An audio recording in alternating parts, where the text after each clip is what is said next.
back, yeah. All right, welcome back, both of us in stereo. Hey. All right. So we're having some good fun here on the internet, and, why not? Well, this site that Courtney gave us has so much. And we really never explored it much before today. And it's great. I mean, we were talking about useful websites, really interesting websites, and this one's called Instructables.com. Yeah. Make sure you use the S, Instructables.com. Yeah. And we'll switch over to that. We'll take a look at that, and if you happen to be clueless when it comes to food preparation, like I am in many cases, they've got that as one of the categories on how to do some stuff. And it looks to me like most of these things are viewer or individually submitted. Some of them are pretty crazy. In fact, one of the things you pointed out earlier is we have this extra tab up here that says videos. So let's look at a video. We clicked on that.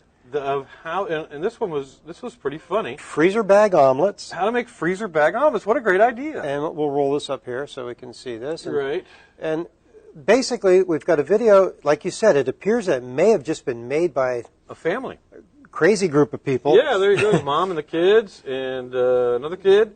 And they've got freezer bags. They're gonna crack eggs into them. Yeah, put they're their writing on it so they know whose is whose. whose. That's a good idea. And then they just drop these eggs in here. Right. I want to go home and try this now because it's so cool. Don't leave right now, Lee. But they put in their later. ingredients. Right.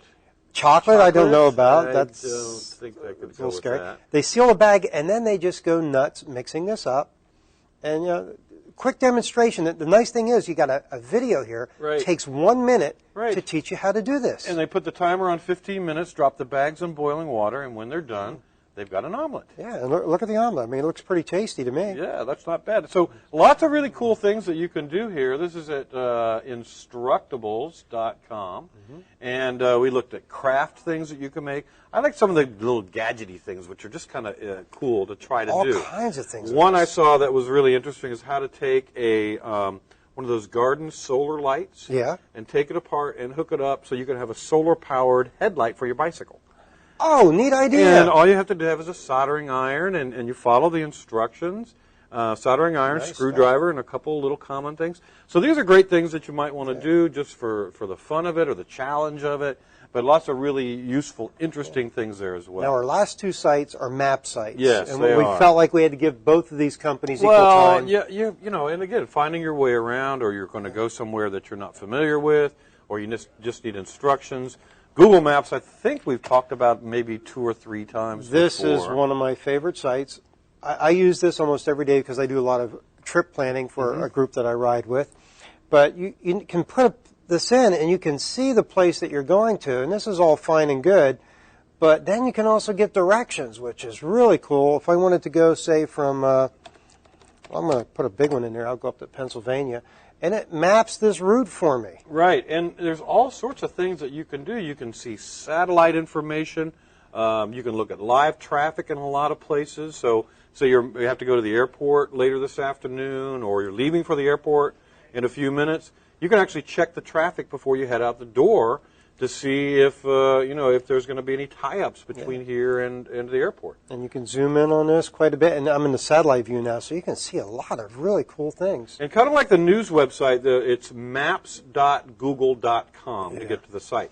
Now, the other one comes from the other big internet giant, and it's Yahoo Maps. And just like, kind of like with Google, it's maps.yahoo.com.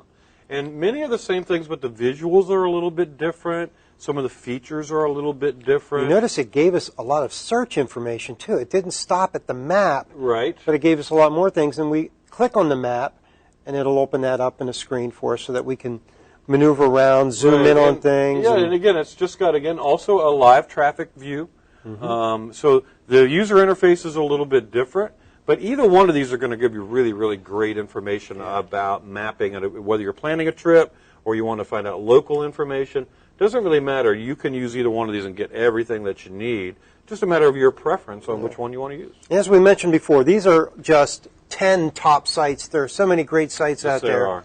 But and we'd love to hear from people. If you've got a top website that you'd like us to take a look at in the future, we'd be happy to do that. Great Best idea. way to do that is to contact us on our online forum, which we share with our other show, palmbreezecafe.com/questions.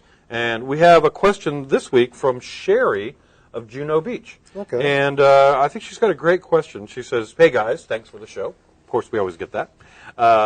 And here's Sherry's question. Sometimes I get attachments in my email, and when I try to open them, the computer tells me it doesn't know what to do with the file. I've seen that. And that's really confusing. So how do I fix it? Well, this is not one of the easiest things in the world to do. So we'll go over here to the computer again. Okay. As soon as Greg can switch the screen for us.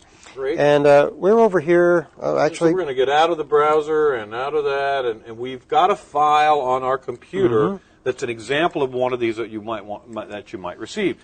And here's the fundamental thing, Sherry.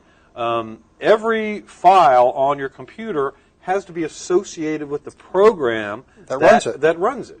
So if you get an attachment or you're on the web even, and you try to click on a file, the computer looks at the last 3 or 4 letters, that file extension, and says, this is an MP4 file. Right, so I don't know what to do with it. I'm going to double click on the file. And this is probably what you'll see in a Windows environment. You're going to get a little warning message that's going to pop up. Eventually. Because it's looking and it says, oh, Windows cannot open this file. Right, so I'm going to select from a program list. let's take a look here before we go on there, Leo. Now, you have 2 options. Yeah.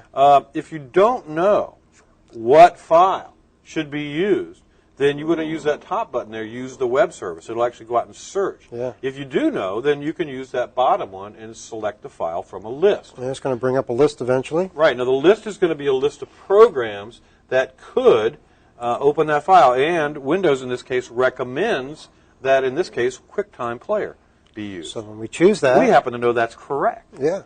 And we'll go ahead and we'll click OK. It'll take a little while for it to load, but basically that's all you have to do to find it. So in this case, this is a video file that we had to associate with the QuickTime Player, and we did that by choosing the file from the list. Now, if you tell it to remember that, it's going to do that association every time. If you leave that box unchecked, it's not going to do it every time. So most of the time you want to leave that checked because you're going to, if you ever get to one of those files again, you don't want to have to go through all those steps, right? So you want to keep that stuff in the memory of the computer. Yeah, so that's pretty much the easiest way to do that. Yeah, great question too, Sherry. Yeah, thank you. A very good one. All right, so we are done for this week, Lee. Yeah, I hope the websites we showed everybody are very useful to them. And if you've got some that you'd like to recommend to your own, please write to us, and we'll be back next week with more great computer tips from Computers for the Completely Clueless. See you next week.